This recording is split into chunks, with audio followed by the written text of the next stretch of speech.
Hey, before we start, hit that like button, subscribe, and maybe sacrifice a goat to Jupiter for good luck. Because today, we're diving into one of history's strangest beauty obsessions. Ancient Rome's weird fascination with blondes. Yes, blondes, like actual blondes. Not just light brown in the sunlight blondes. We're talking Nordic. Viking probably stole their hair from a German slave blondes. You see, the Romans loved many things. Wine, baths, conquering Gaul, and pretending they invented everything Greece already did. But for some reason, they had a very specific aesthetic weakness: golden hair. And no, it wasn't because Romans were naturally blonde. Most Romans were dark-haired, olive-skinned, Mediterranean beauties. But in their minds, that fair hair from the north, that was exotic, foreign, and weirdly irresistible. Let's set the stage. It's Rome, 1st century BC. You're walking through the Forum. Sandals squeaking, toga slightly wrinkled because laundry day was last Saturnalia. You see a woman passing by. Her hair is shining like gold under the sun. Everyone turns. The senators stop pretending to read scrolls. The slaves carrying amphorae almost drop them. But wait a second, that's not her natural hair. That's a wig. Because Roman blondes were mostly fake. Yep. Welcome to the ancient world of Roman fashion. The empire that built aqueducts and concrete also perfected the art of dyeing and stealing hair. The Great Wig Heist. The first Roman blondes weren't born. They were imported. When Roman soldiers marched north into Gaul and Germania, they didn't just bring back gold, wine, or hostages. They brought back hair. Blonde hair, lots of it. Pliny the Elder, our favorite ancient gossip columnist, disguised as a historian, actually wrote about this.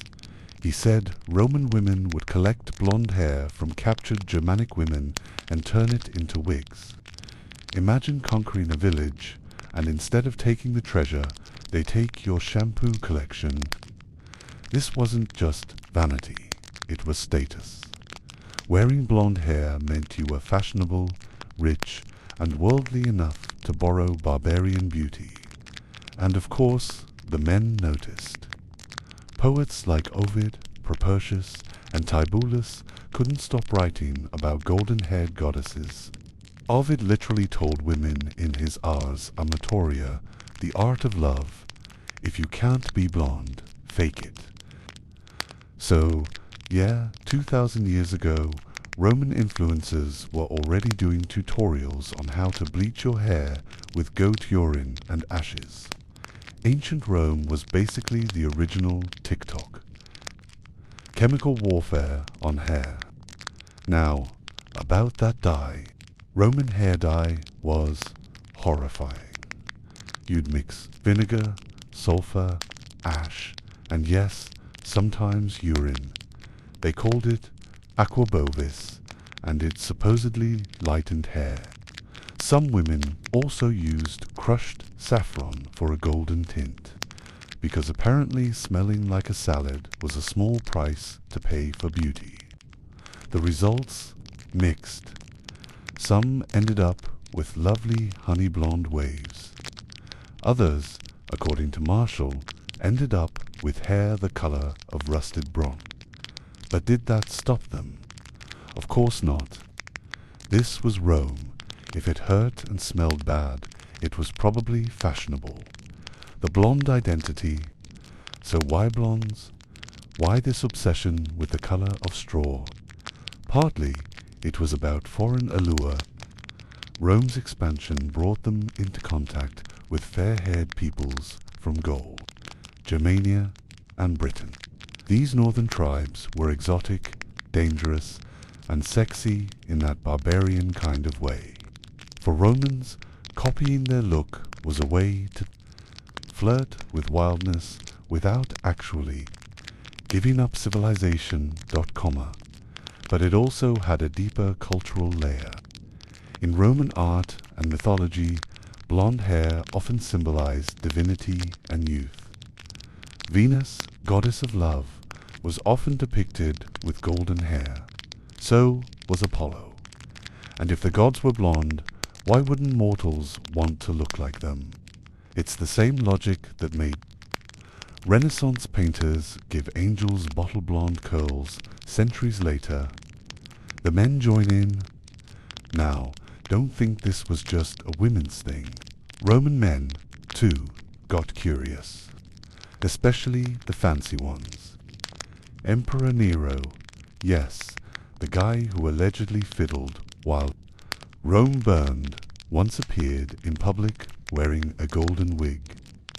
Suetonius, the ultimate historian of ancient gossip, claimed Nero had an entire room filled with wigs of different colors to match his mood. Basically, Nero was the original fashion influencer with emotional damage. There's also a hilarious line in Juvenile's satires, where he mocks men who bleach their hair to look younger.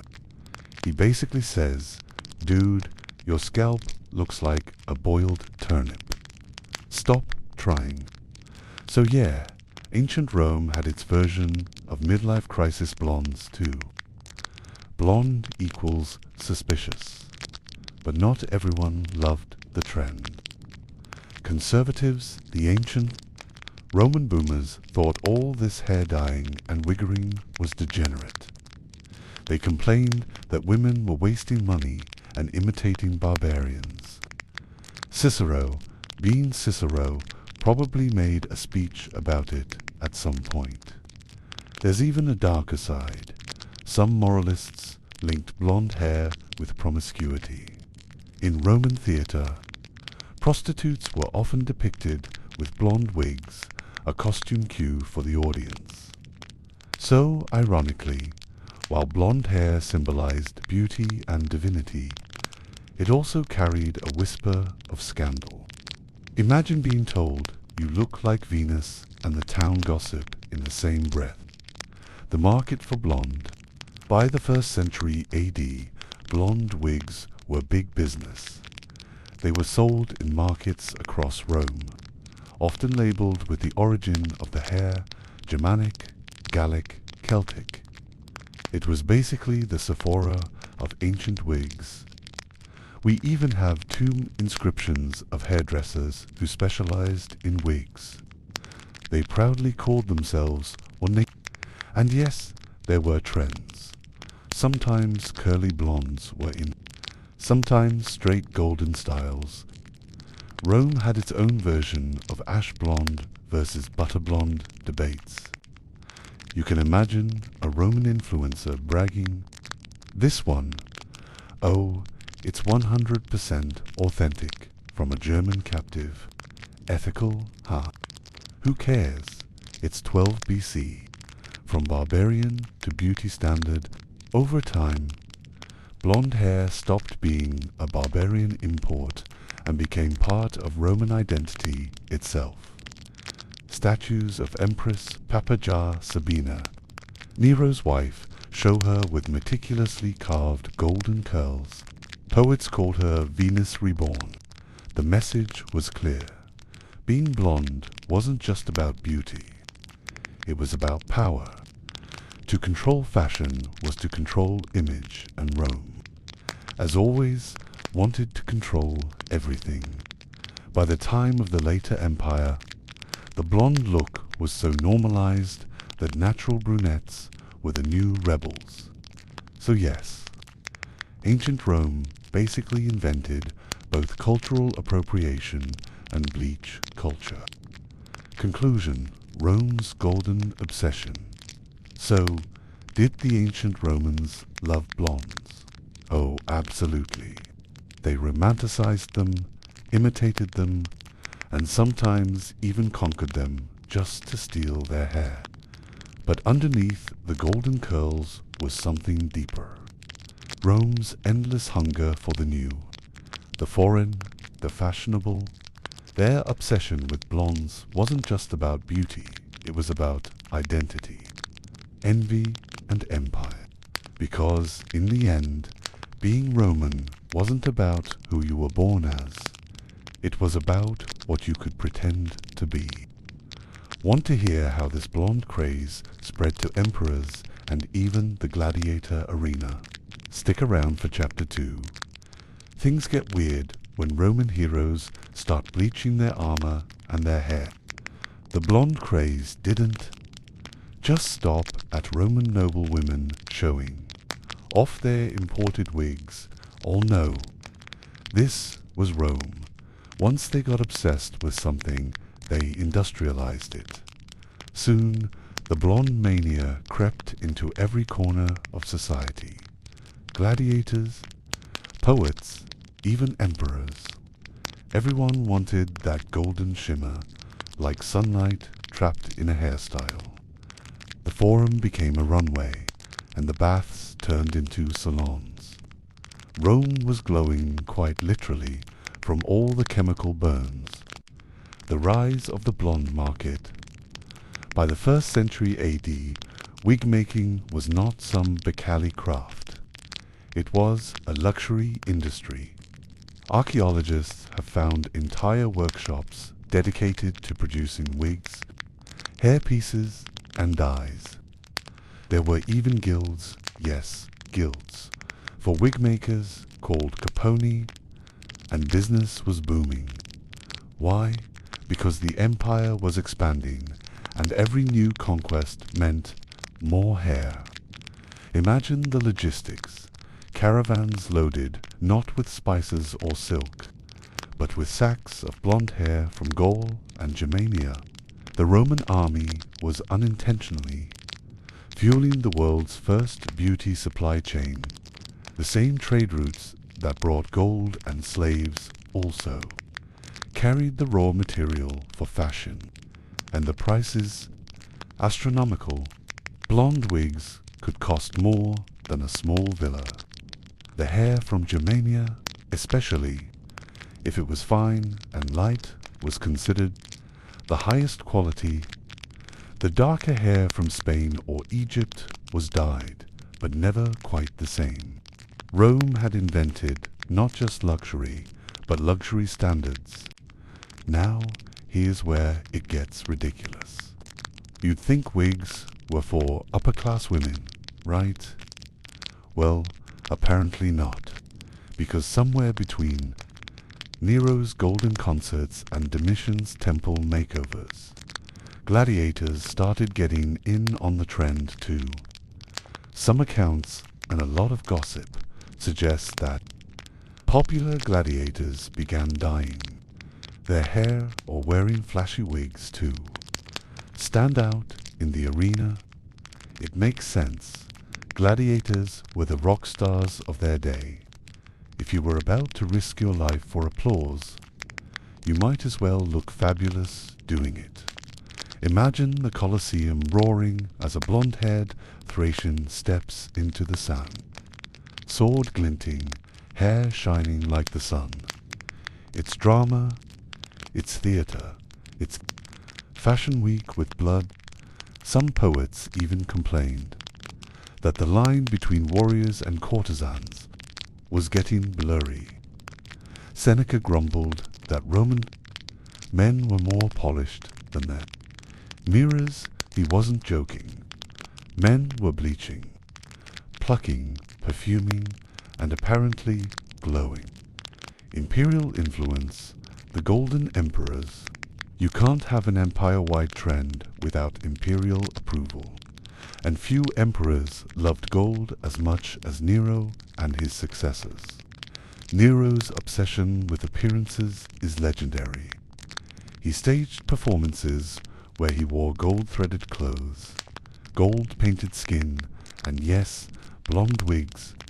He even had slaves whose sole job was to adjust his curls during performances. He didn't just love blondes, he became one. Then came Emperor Commodus, the self-proclaimed reincarnation of Hercules. He dyed his hair a bright yellowish gold to resemble the hero's mythical mane. He even dusted his skin with fine gold powder before public appearances. Cassius Dio, one of our favorite ancient historians with major side-eye energy, wrote that Commodus glittered as if he were made of gold. It was ridiculous, but in Rome, ridiculousness was power. If the emperor said gold was divine, everyone suddenly wanted to sparkle too. At this point, blonde hair wasn't just beautiful, it was political. Golden hair represented victory, luxury, and even divine favor. When you think about it, the symbolism was perfect. Gold was Rome's currency, its color, its empire. To have golden hair was to wear the empire on your head. But it wasn't always flattering. Satirists like Juvenal and Martial loved mocking blonde-obsessed women. They accused them of hypocrisy, pretending to be northern barbarians while lecturing about Roman morals. Martial once wrote about a woman who wore so many wigs that she changes her homeland every day. Brutal. Still, the jokes didn't slow down the trend. The blonde identity had gone viral. First-century Rome's version of a TikTok filter no one could stop using. Now, let's talk chemistry. We've mentioned that Roman dyes were dangerous, but that's just scratching the surface. These people were basically doing alchemy on their heads. Recipes from ancient texts include ingredients like ash from burned nutshells, vinegar, lead oxide, and even pigeon droppings. One preserved tablet from Pompeii literally lists soot, saffron, and burnt cow bones as part of a blonde dye mix. There were also toners, rinses made from lemon juice and sunlight. It kind of worked, but also fried the hair. The wealthy could afford professional ornatresses, hairstylists who mixed custom formulas and styled elaborate curls. The poor, they were out here dunking their heads in vinegar and hoping for divine intervention.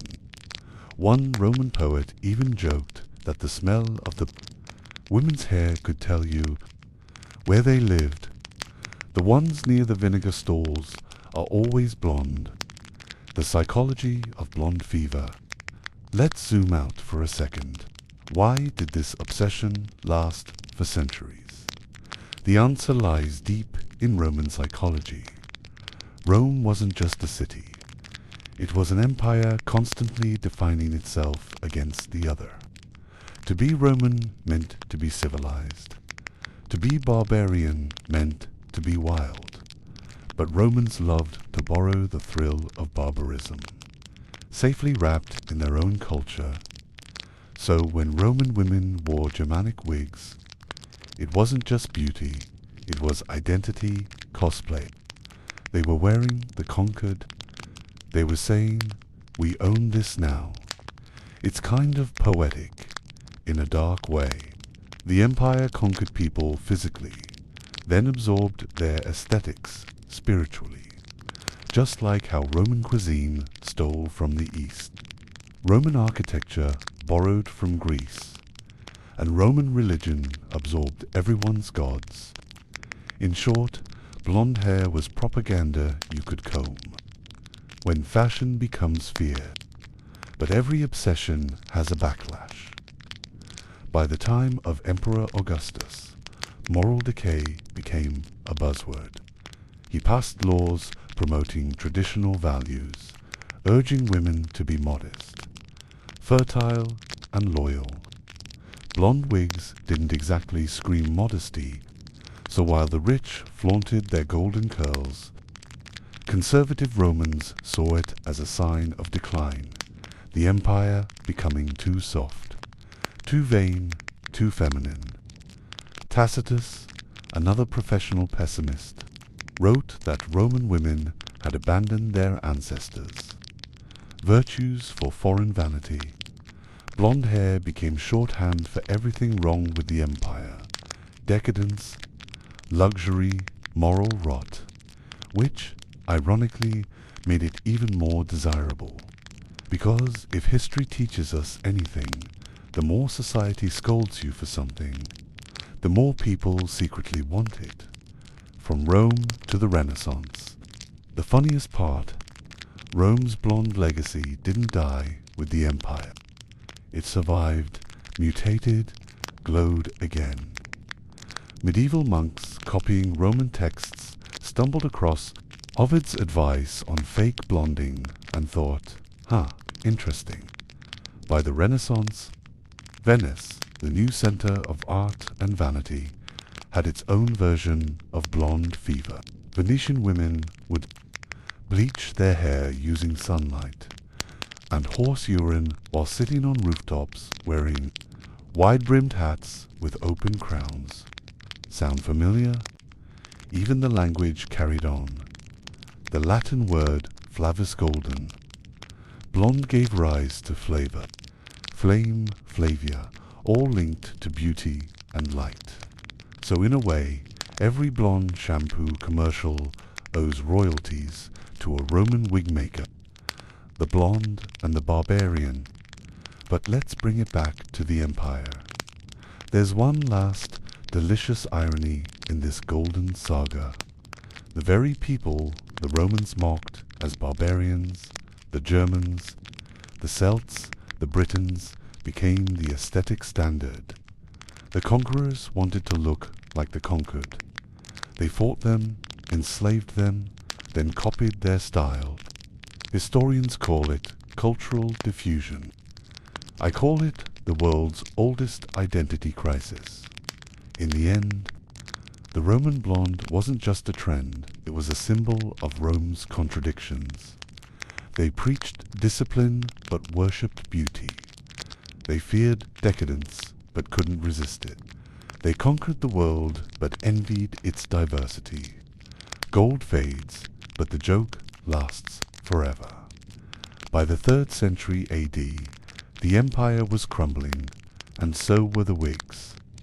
Trade routes broke down, barbarian raids increased, and suddenly imported hair wasn't easy to find.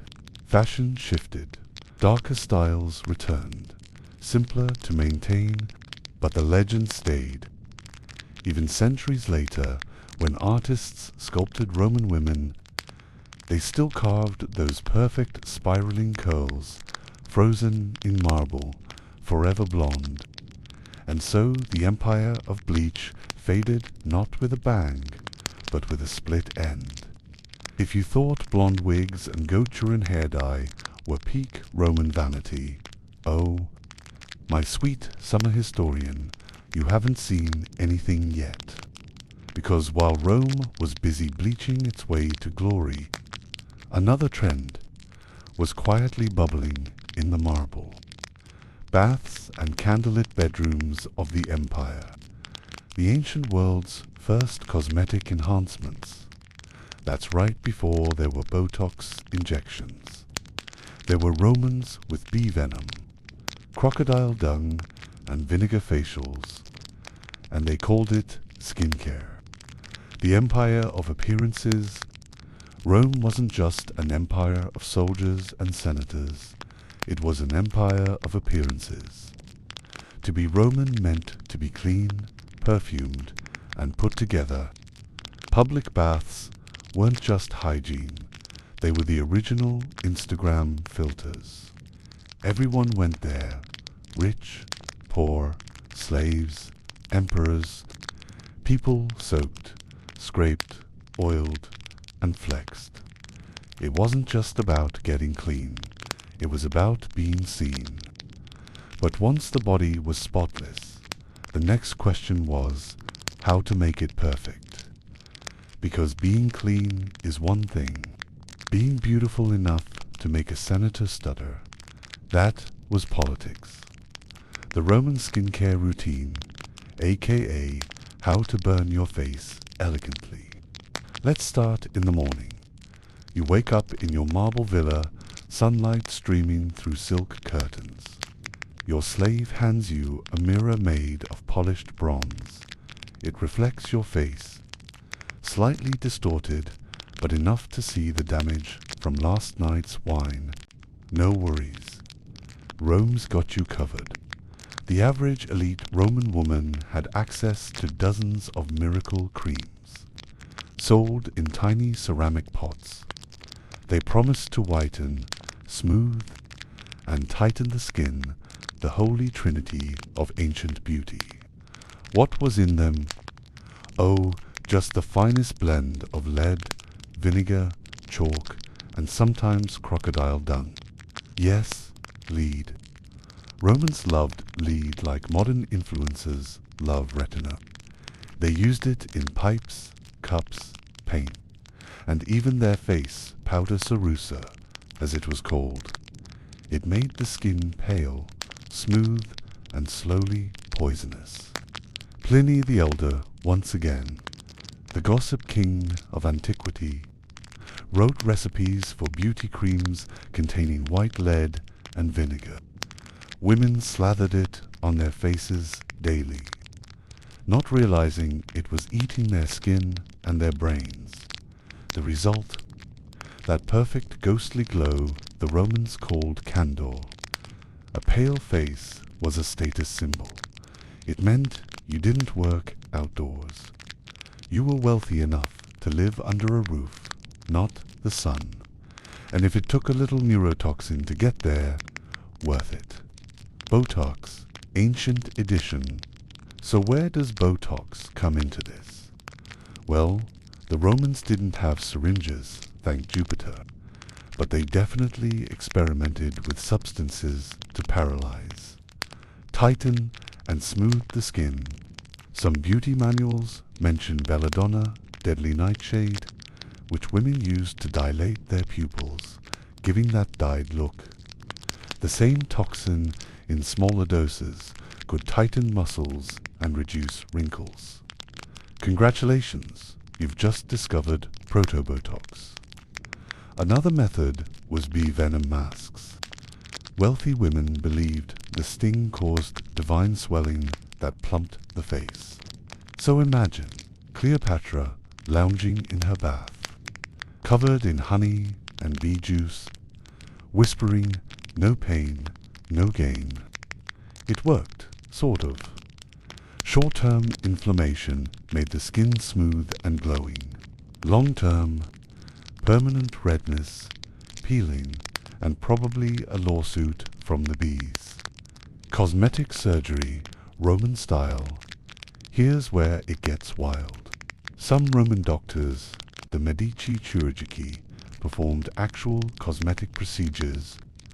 They had scalpels, hooks, and a surprising understanding of anatomy, and they weren't afraid to use them. For vanity, there are medical texts describing nose reshaping, scar smoothing, and even breast reductions. One surgeon, Aulus Cornelius Celsus, wrote an entire section on how to remove facial disfigurements, including scars and unsightly growths. He recommended cutting, stitching, and bandaging, a crude but recognizable form of plastic surgery.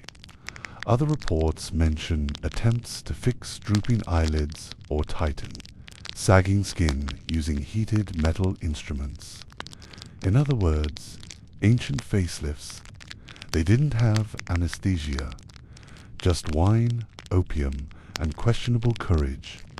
If you think modern beauty standards are brutal, imagine letting a guy with bronze tongs come at your wrinkles after 3 goblets of Merlot. We can't talk about Roman beauty without bringing up Cleopatra. Yes, she was Egyptian, but her influence dominated Rome like a perfume cloud.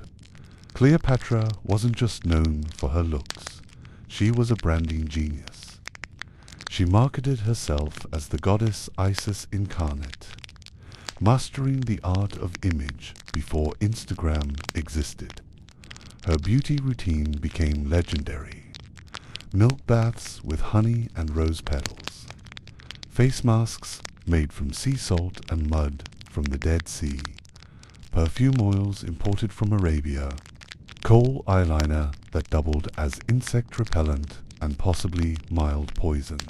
Roman women tried to copy her. Stores in Rome even sold Cleopatra's cream, an imitation product that promised to give Egyptian glow. Historians call this early globalization. I call it ancient but Cleopatra's biggest influence was psychological. She proved that beauty was power. When she walked into Rome beside Julius Caesar, people didn't see a foreign queen. They saw an icon. She changed the Roman perception of cosmetics from vanity to strategy. The men's edition, beard or no beard, while women were busy painting their faces white, Roman men were fighting another war, the war of facial hair. In early Rome, beards were manly. By the imperial era, they were barbaric. Shaving became a ritual of civilization. Every morning, elite men visited barbers, who scraped their faces with bronze razors, sometimes perfuming them afterward. A smooth face meant refinement. An unshaven one meant you'd been too busy fighting Germans to care about moisturizer. But of course, fashion is fickle. When Emperor Hadrian, the philosopher hipster of Rome, decided to grow a beard, suddenly everyone followed. Roman Instagram went from clean boy aesthetic to lumberjack philosopher overnight. Even the statues changed. One decade, everyone's smooth as marble. The next, everyone's a Greek god in a coffeehouse.com. Makeup and moral panic. As beauty culture exploded, so did backlash. Moralists, especially the men, ranted about women wearing too much makeup. They called them fucata, meaning painted ones. One poet sneered, "You wash off your face every night and hang it beside your bed." Another said, makeup made women deceitful, hiding their true selves.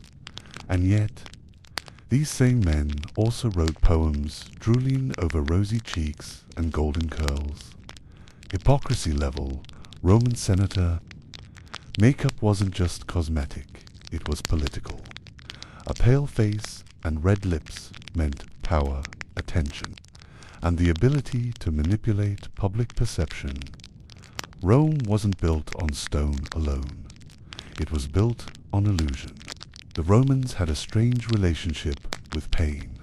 They admired discipline, endurance, and stoicism, but they also loved luxury.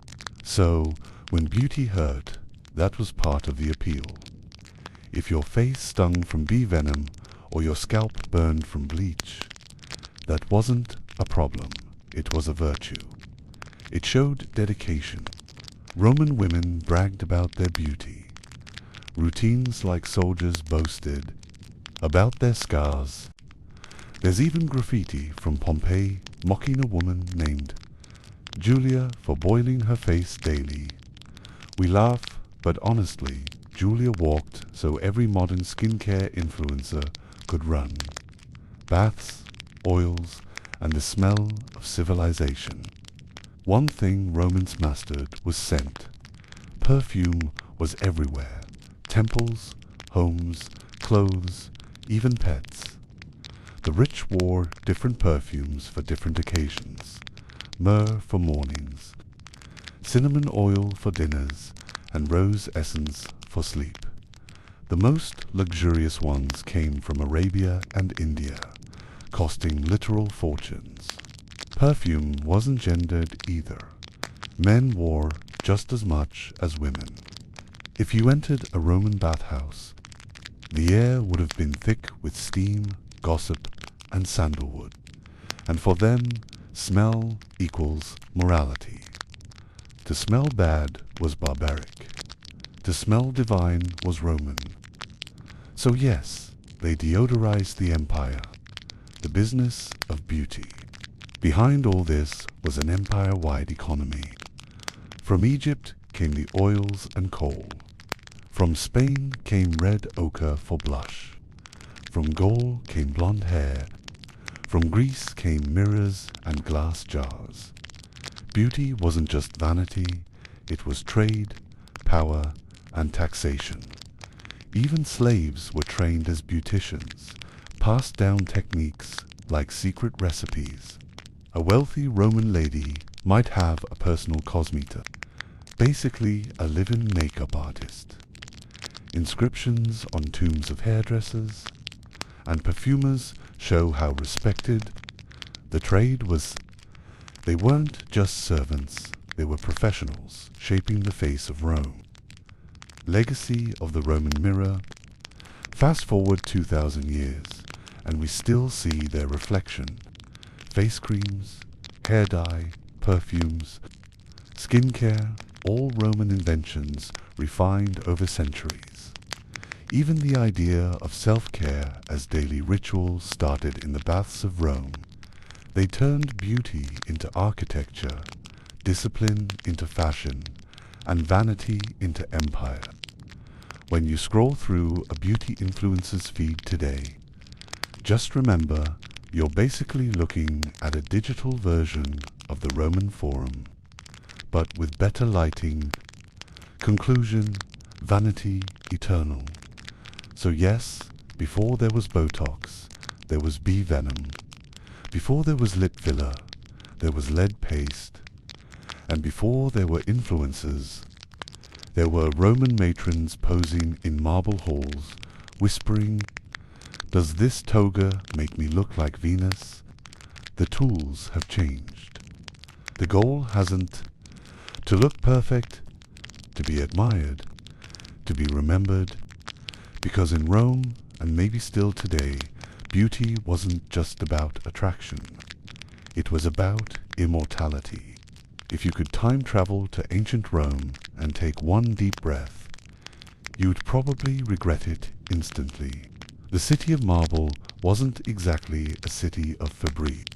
Streets full of donkeys, humans, and gods who apparently didn't believe in garbage collection. The Tiber River. Think less sparkling Mediterranean charm, more odor-dead fish. And yet, despite all that stench, the Romans were obsessed with smelling good. Not just for hygiene, but for status, politics, and even religion. For them, scent wasn't a luxury, it was a language. And if you didn't speak it properly, people assumed you were poor, uneducated, or, worst of all, barbaric. The nose knows scent as social armor. Romans believed that smell revealed your soul. A foul odor meant moral corruption. A pleasant one meant virtue, or at least enough money to fake it. So, while the city reeked, its elite glowed in little personal perfume clouds. They wore fragrance like armor, a shield against the stink of the masses. Seneca the Younger once complained about the reek of rich men, not because it was bad, but because it was too much. He said, "Their very sweat smells of perfume." Imagine sitting next to a senator who smells like a walking potpourri explosion, while the guy behind you smells like goat. Perfume became a social signal. The more exotic the ingredients, the higher your rank. Jasmine oil from India, expensive. Cinnamon from Arabia, exotic. Musk from Africa, forbidden and irresistible. Basically, if your scent budget could feed 10 peasants for a year, congratulations, you smelled like success. The first perfumers of the world. The Romans didn't invent perfume, they stole it, of course. Like everything else they loved, perfume came to Rome through Egypt, Greece, and the East. The Egyptians were already master perfumers. Cleopatra herself had entire barges scented with incense and rose oil. When Rome conquered Egypt, they didn't just take gold and obelisks. They took the smell. Soon, Roman workshops were churning out scented oils faster than senators churned out scandals. The most famous district for perfumes, Capua, near Naples, the Chanel of antiquity. There, artisans known as unguinary mixed oils, spices and flowers to create scents with poetic names. Susanum from lilies, nardinum from spikenard, rhodonum from roses. Each blend had a personality, some divine, some seductive, some purely for flexing. Perfume was stored in little glass bottles called Archaeologists have found thousands often still sealed, some still faintly fragrant after 2 millennia. The Romans blessed them, even buried their perfume bottles with them, because smelling good in the afterlife, priceless, the ritual of scent. For Romans, fragrance wasn't just a finishing touch, it was a daily ritual. After the bath, you didn't just towel off, you got anointed. Slaves or attendants would rub your skin with olive oil mixed with perfume. First the arms, then the chest, then the hair. The richer you were, the more layers you added, like olfactory armor plating. One poet joked that you could track a nobleman by scent alone, like an air-freshened GPS. But there was also meaning to where you wore perfume. Scent on the hands equals hospitality, on the neck equals seduction, on the feet equals luxury, because who doesn't want sandalwood toes? The Romans literally believed the divine could be attracted by good smells. In temples, priests burned incense so the gods would draw near. If your offering smelled bad, your prayer was basically left unread by Jupiter. Perfume and power, the politics of smell. Now, here's where things get spicy. Perfume wasn't just for beauty, it was political propaganda. Emperors used scent to control image. Take Nero, yes, him again, the drama never ends. He once ordered an entire amphitheater sprayed with rosewater from silver. Fountains during a banquet. Cassius Dio writes that the scent was so strong, guests were nearly suffocated. So basically, Nero invented the perfume ad and made it a hostage situation. Then came Hadrian, the philosopher emperor with beard and brain. He preferred subtlety. He sponsored Greek perfumers, turning scent into art. He even banned cheap, strong perfumes at official events, calling them uncivilized. Hadrian was the first to create perfume etiquette, the Roman version of no Axe body spray at the dinner table. And of course, Cleopatra's ghost still haunted them. Roman women copied her rose and cinnamon blends. Senators complained their wives smelled like Egypt, but they secretly liked it. Scent blurred the line between foreign and Roman, between power and pleasure. It made the empire smell unified and slightly spicy, the sex appeal of scent. Perfume wasn't innocent. It was a weapon of seduction. Roman poets wrote about it constantly, because nothing screamed romance like rose oil and self-loathing. Ovid said, "A woman's scent is her invitation." Tibullus claimed a man could fall in love by smell alone. Perfume was literally used as foreplay. Couples would anoint each other during banquets, rubbing oil on necks and wrists. The same oils used in temples for gods were now used in bedrooms for mortals. If that's not peak Rome, I don't know what is. And yes, they went overboard. Marshall mocked a lover who smelled of 10 nations at once. He wrote, "When I kiss you, I feel like visiting the spice market."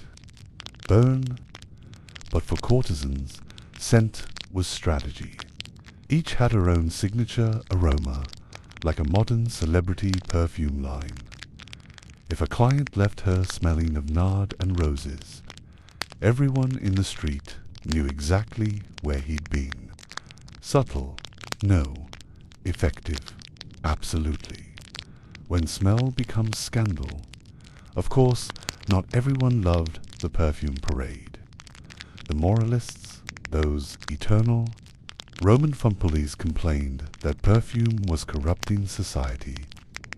Cato the Elder said a man smells best when he smells of nothing. He meant sweat. You can imagine how thrilled his wife must have been. For him, perfume was Greek, Eastern, effeminate, the opposite of Roman virtue. He believed real men smelled like war, leather, and debt. But the youth didn't care.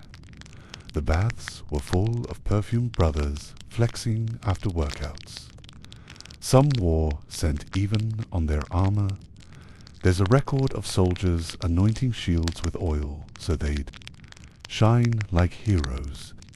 Apparently, smelling good while stabbing people was part of the vibe.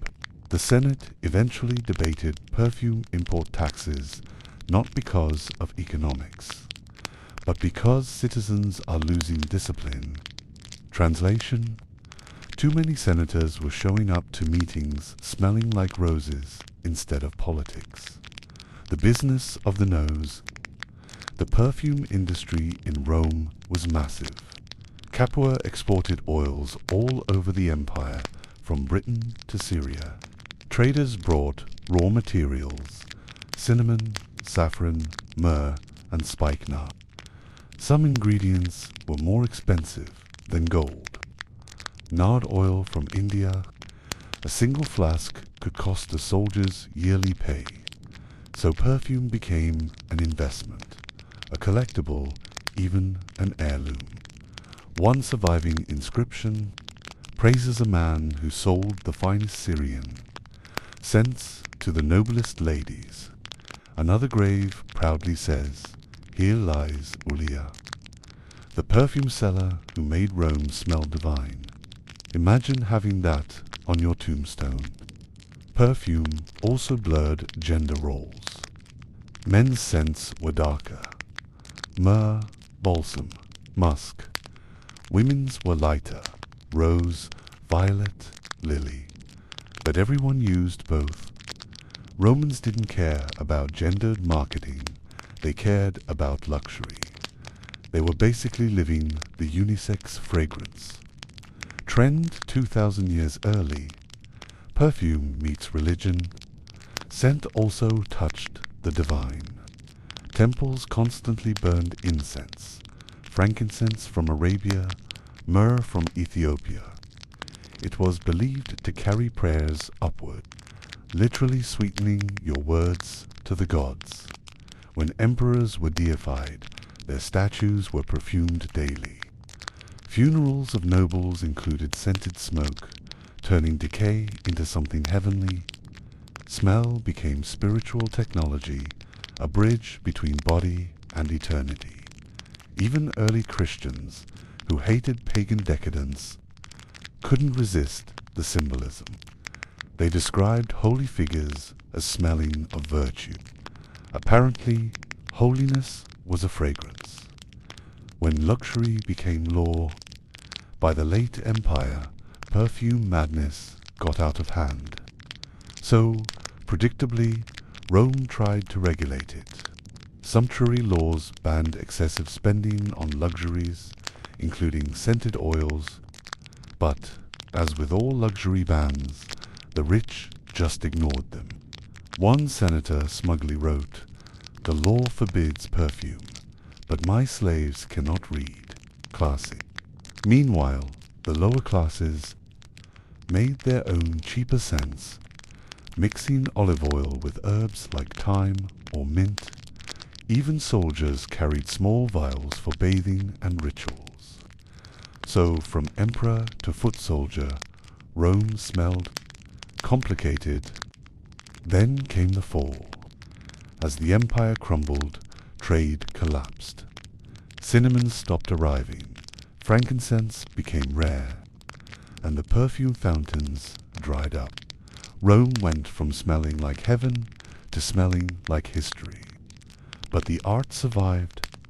Arab perfumers in the Middle Ages took the Roman craft and refined it. Distillation replaced mixing. Eventually, the legacy returned to Europe, reborn as eau de parfum. Every bottle on your shelf today, Chanel, Dior, whatever owes something to Kapoor's workshops and Nero's ridiculous rosewater fountains. Conclusion: empire of the senses. The story of Roman perfume isn't just about smelling nice. It's about identity, ambition, and power. They built temples that touched the sky and scents that reached the soul. In a world full of blood and dust, they found a way to smell divine. They perfumed their gods, their lovers, their deaths, and in doing so, they conquered the one empire no one else could: the human nose. In ancient Rome, eating wasn't just survival, it was theater, and not the kind where people politely clap. It was the kind where someone vomits in between courses so they could keep eating. The Roman banquet wasn't about food. It was about power, wealth, and the ability to say, "Look at me, peasants. I can eat a flamingo tongue and not die." Let's be honest, the Romans turned eating into an Olympic sport. And like any great civilization that eventually collapses, they started losing track of when luxury becomes medical emergency. The feast begins. Welcome to the triclinium. Imagine entering a Roman dining room or three couches arranged in a U-shape, each stuffed with reclining diners. Because sitting up to eat was for slaves and children. Real men lounged while eating grapes off golden trays. In the center stood a low table covered with dishes, the air heavy with incense, oil lamps flickering. Slaves hovered silently with trays and towels. Guests didn't bring appetites, they brought status. If you got invited to a noble's banquet, congratulations, you weren't important, but your gossip was. Before the meal, there was a ritual hand-washing, not for hygiene, but for spectacle. Perfumed water poured from silver jugs. Some hosts even added flower petals, because cleanliness didn't matter, only presentation. Appetizers, Roman style. Roman meals began with gustatio, the appetizer round. Honeyed wine, olives, pickled vegetables, stuffed dormice, yes, mice, and oysters. The dormice were delicacies. Fat little rodents stuffed with minced pork, nuts, and honey, baked to golden perfection. They were like the Roman version of cute but problematic. Oysters came in by the thousands from the Bay of Naples. They were kept alive in water tanks, so rich men could brag that their seafood was still breathing. One poet joked that some guests only attended banquets to lick the shells and the owner's ego, and yes, they drank throughout, wine mixed with water, spiced with herbs or honey. Drinking unmixed wine was considered barbaric, something Greeks or drunk poets did. So of course, everyone secretly did it. The main course, culinary chaos. When the main dishes arrived, restraint died. Picture trays of roasted peacocks, swans, and flamingos all arranged dramatically with feathers reattached for flair. The ancient chef, Apicius Rome's Gordon Ramsay, without the yelling, wrote recipes for nearly everything that moved. Pig stuffed with sausages, which were stuffed with birds, which were stuffed with nuts, a matryoshka of cholesterol. They also loved garum, a fermented fish sauce made from rotting guts left in the sun. It was their ketchup, their soy sauce, their everything. Romans put it on bread, meat, fruit, even desserts. It smelled like the apocalypse, but it was liquid gold. Rich households imported special garum from Spain, aged. Expensive and allegedly smoother. Poorer folks got the cheaper garum black label, basically fish sludge. But they still loved it, because Rome, deep down, was powered by salt and rot. And then came the weirdest dishes. Boiled ostrich with date sauce, flamingo tongue pies, jellyfish fritters, roasted wild boar stuffed with live thrushes that flew out when sliced open, surprise. It wasn't about taste, it was about shock. Roman chefs weren't cooking, they were performing. Dinner was a circus, and food was the acrobat. The goal of the feast was simple, to keep eating until you couldn't, and then to make room for more. The famous vomitorium myth that Romans had special rooms for puking isn't entirely true. They didn't build vomitingly chambers, but they did excuse themselves mid-meal to return refreshed. Some used feathers or fingers, because wasting food was a sin, but recycling your stomach was apparently fine. Seneca mocked this luxury, saying, "They vomit to eat and eat to vomit." Even he couldn't decide if he was disgusted or jealous. At elite feasts, this cycle could go on for hours. Between courses, poets recited verses, dancers performed, and guests debated philosophy while half-conscious. It was part TED Talk, part frat party. One nobleman reportedly died mid-feast, face first in a bowl of stew. They say the host didn't stop the music so as not to disturb the mood. That's commitment. Feasting was political theater. If you were rich, you had to prove it by wasting food dramatically. Emperor Vitellius, who ruled for less than a year, probably due to cholesterol, once held a banquet with over 2,000 dishes.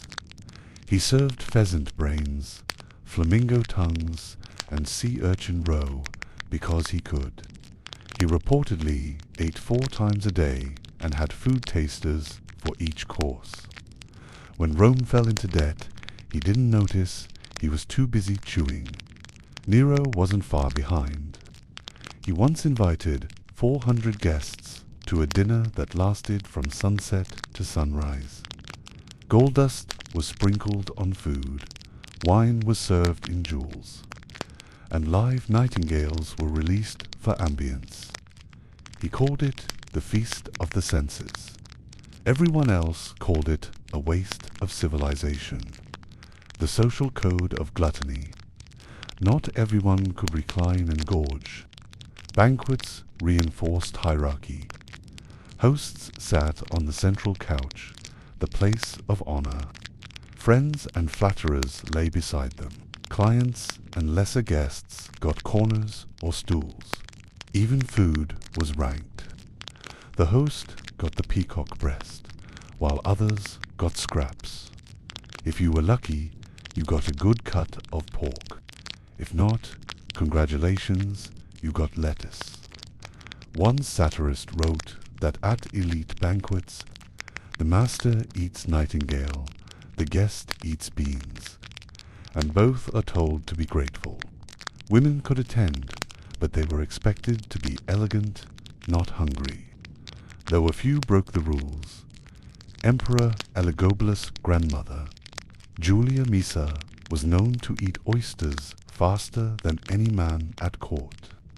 She reportedly said, if the gods wanted restraint, they would not have given us iconic dining for the dead, feasting even extended to the afterlife. Romans held convivia funeraria, funeral banquets, at tombs. Families gathered, poured wine over graves, and shared bread and meat. They believed the dead smelled the offerings. Some tombs even had pipes connecting the surface to the coffin, so relatives could literally pour wine straight to the deceased. Imagine haunting someone for eternity and still getting a drink refill. The afterlife, Roman style, came with room service. The Stoics, of course, hated this gluttony. Seneca and Cato preached moderation, simplicity, and moral purity. They said luxury corrupted the soul. They mocked nobles who paid fortunes for rare mushrooms or snow from the Alps to cool their wine. But secretly, everyone knew the Stoics still showed up to dinners for observation. Sure, Seneca wrote about restraint, but he also owned multiple villas with kitchens the size of temples. Hypocrisy, thy name is philosopher. Meanwhile, Epicureans argued that pleasure wasn't evil, it was natural. But even Epicurus would have fainted at the sight of stuffed dormice with honey glaze. Rome took pleasure and cranked it to 11. Eventually, the Roman diet of excess caught up with them, literally. Diseases of the stomach and liver were rampant. Obesity became a mark of prestige. Doctors like Galen warned about banquet belly, a distended gut from overeating rich foods. He recommended exercise, but few nobles had time between banquets and funerals. Even emperors suffered. Claudius reportedly died from poisoned mushrooms, a dish so rich, even death wanted a taste. Later, Commodus tried to mix gladiator blood into wine, claiming it added strength. Spoiler, it didn't. By the late Empire, feasts became smaller, less grand. The economy faltered, trade routes failed, and the endless flow of exotic meats dried up. The last great banquets became ghostly parodies, more memory than magnificence. A poet lamented, "Once we ate nightingales, now we eat silence." Legacy of the Roman feast, and yet their obsession with dining changed the world. They invented the multi-course meal. They perfected the idea of dining as event. They gave us recipes, table manners, and the concept of the dinner party. Even the word companion comes from Latin calm ponies with bread. To share food was to share life. Somehow, buried beneath all that gluttony, there was beauty. Because in every flamingo tongue pie and every spilled goblet of wine, Rome was trying to tell itself something. That civilization wasn't about survival, it was about excess made art. They conquered the world, and then they conquered the buffet. And maybe that's why they fell, not from swords or invasions, but from indigestion. So next time you complain about overeating at a party, remember, at least you didn't end your night in a marble vomitorium. You're already classier than half the Roman Senate. The journey through Roman literature, politics, and aesthetics confirms that the relationship between ancient Romans and blonde hair was far from simple adoration.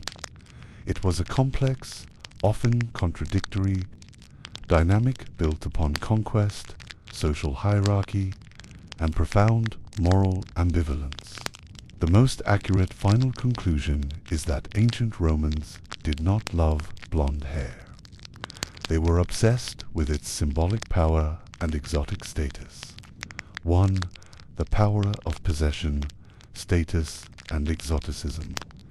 The initial and most persistent attraction to light hair was rooted in imperial domination. Dark hair symbolized the sober, traditional Italic identity, while blonde hair, flavus, rutilus, marked the conquered peoples of Gaul and Germania, trophy hunting for the elite. Adopting blonde wigs, the captured hair, or capillus Germanicus, was the ultimate form of cultural appropriation. It functioned as a visible trophy of empire and a flaunting of wealth needed to acquire and maintain such expensive, imported commodities.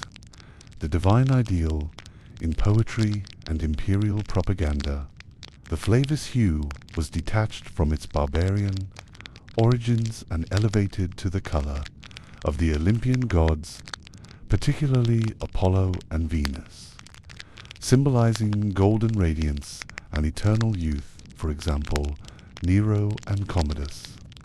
2. The stigma of infamia and satire. The enthusiasm for the blonde trend was simultaneously curtailed by the strongest possible social stigma, legal association with prostitution, legal marker. Historically, prostitutes were sometimes legally mandated to wear blonde hair or wigs as a badge of infamia, marking them as separate from respectable matrone. Moral decay. Satirists like Juvenal weaponized this fact by depicting elite women wearing blonde wigs such as Messalina. They argued that fashionable women were morally indistinguishable from the lowest class. The blonde aesthetic thus became the linguistic and visual shorthand for luxury, luxuria, and moral corruption. The persistent pursuit of light hair, despite the moral hazard, underscores Rome's complex relationship with the foreign. They craved the exotic novelty that fair hair represented, but only as long as they could control and filter its meaning through the lens of Roman superiority. When the control was lost, the golden locks quickly turned into a damning political indictment. Ultimately, the blonde aesthetic in ancient Rome was a status statement, not a simple preference, and its history is a vivid record of how social status, morality, and imperial power intertwined to shape the standards of beauty. The in-depth analysis of Roman linguistics, fashion trends, moral criticisms, and imperial propaganda leads to a definitive conclusion. Ancient Romans did not have a simple love for blonde hair, but rather a complex cultural obsession fraught with conflict. Fair hair flavus and root acted as a mirror reflecting the empire's vulnerabilities and ambitions. Hair as a mark of status and subjugation.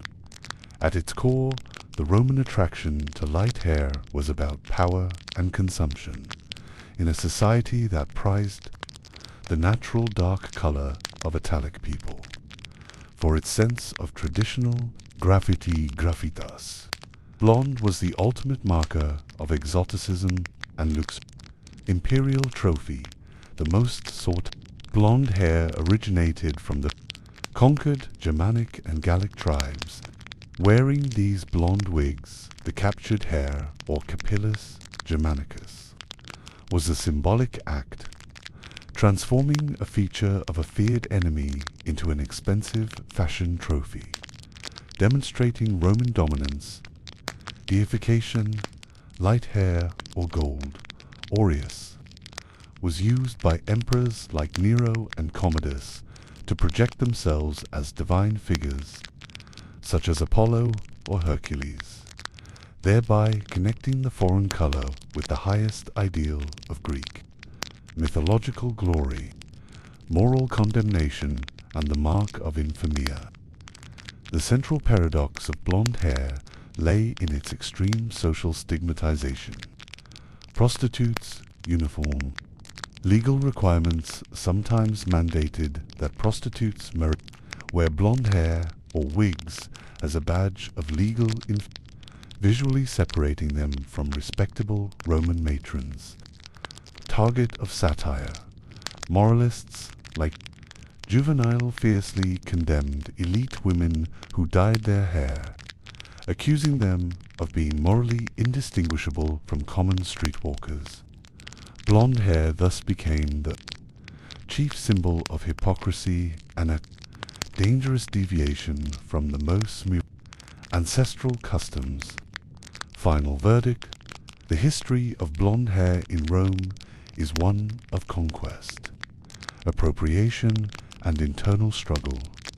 The color oscillated violently between the highest and lowest extremes of the social hierarchy. Ultimately, the Romans viewed blonde hair not as a naturally preferred standard of beauty, but as a theatrical status statement, a expensive commodity, a trophy of conquest, and a dangerous fashion that constantly tested the boundaries of Roman morality and identity. The initial Roman fascination with fair hair was fundamentally linked to empire and conquest. The native Italic Roman typically had dark hair, equating it with traditional gravitas and sobriety. The sudden influx of blonde hair into the empires consciousness came primarily through military campaigns in the north. The most sought-after hair, often imported as a commodity for was the captured hair, Capillus Germanicus, of the Gauls and Germanic tribes. For the Roman elite, particularly women, wearing these bright, expensive wigs was less about inherent beauty and more about a performance of power. It served as a dazzling personal trophy of the empire, signifying the wearer's wealth and Rome's complete domination over the barbarian world.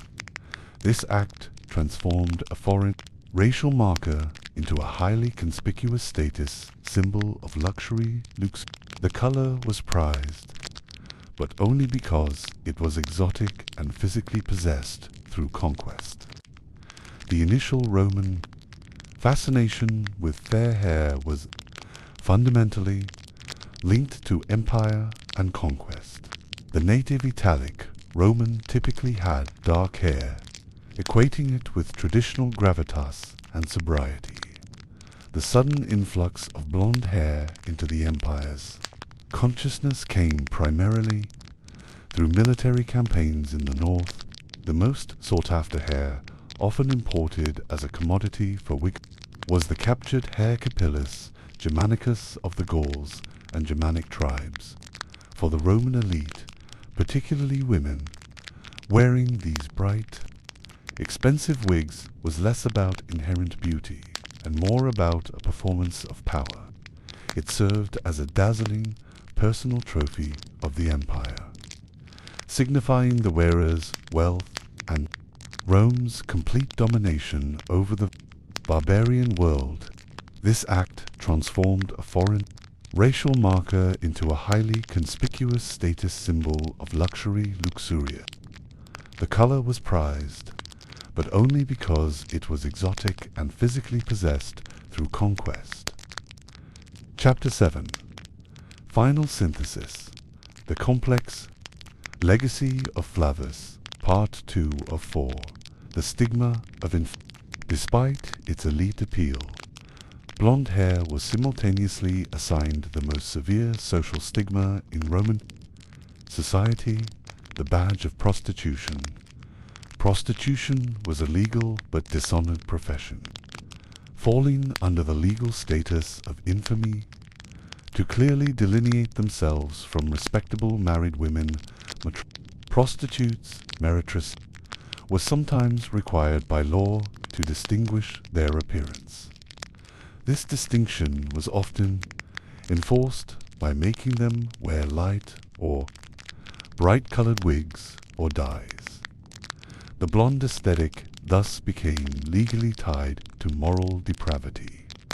When an elite Roman woman donned a blonde wig, she was literally taking on the visual uniform of the city's lowest social and legal class, creating a profound tension between high fashion and social disgrace. This duality ensured that the blonde trend could never be universally accepted as virtuous. The emperors themselves elevated the fair-haired aesthetic to the divine. But this also drew the fiercest moral outrage from conservative voices. Emperors like Nero and Commodus embraced the light aesthetic, often powdering their hair with gold dust aureus to visually link themselves to the radiant gods, Apollo and Hercules. This was propaganda aimed at establishing a personal divine cult. However, satirists like Juvenal seized on this vanity. They condemned the emperors' preoccupation with gilded hair as a sign of effeminacy and a dangerous departure from the severe masculine ideal of virtues, manly courage. For the moralists, the excessive artifice and luxuria of the imperial blonde hair was a clear indication of tyranny and corruption, proving that even at the very top of the social pyramid, the blonde aesthetic carried political and moral risk. This comprehensive essay addresses the question: did ancient Romans love blondes? By uncovering a relationship defined not by simple affection, but by profound cultural tension and paradox. In ancient Rome, blonde hair flavus was not merely an aesthetic choice. It was a potent symbol loaded with political, social, and moral meaning. The narrative begins with the hair's introduction from the conquered north, primarily from the Germanic and Gallic tribes, immediately creating a symbolic dualism. For the elite, blonde wigs, the captured hair, or capillus, Germanicus, functioned as an imperial trophy, flaunting wealth and Rome's domination. Simultaneously, however, this very color was mandated by law or constitutes meretresses as a mark of legal infamia, binding it to the lowest social class. As the narrative progresses, we see emperors like Nero and Commodus attempt to harness this powerful symbol, using gilded or blonde hair aureus to emulate gods like Apollo and Hercules, thereby claiming divine authority. This move was immediately met with fierce moral denunciation from satirists like Juvenal, who weaponized the colors, association with prostitution, to accuse the elite of corruption and tyranny. The story of blonde hair, therefore, became a constant battle between high imperial spectacle and low moral depravity. Closing narrative. The final verdict is clear. The Romans did not harbor a simple aesthetic love for blonde hair. Rather, they were obsessed with what the hair represented: unbridled power, conquest, and expensively acquired wealth. The legacy of blonde hair in Rome is one of extreme symbolic tension.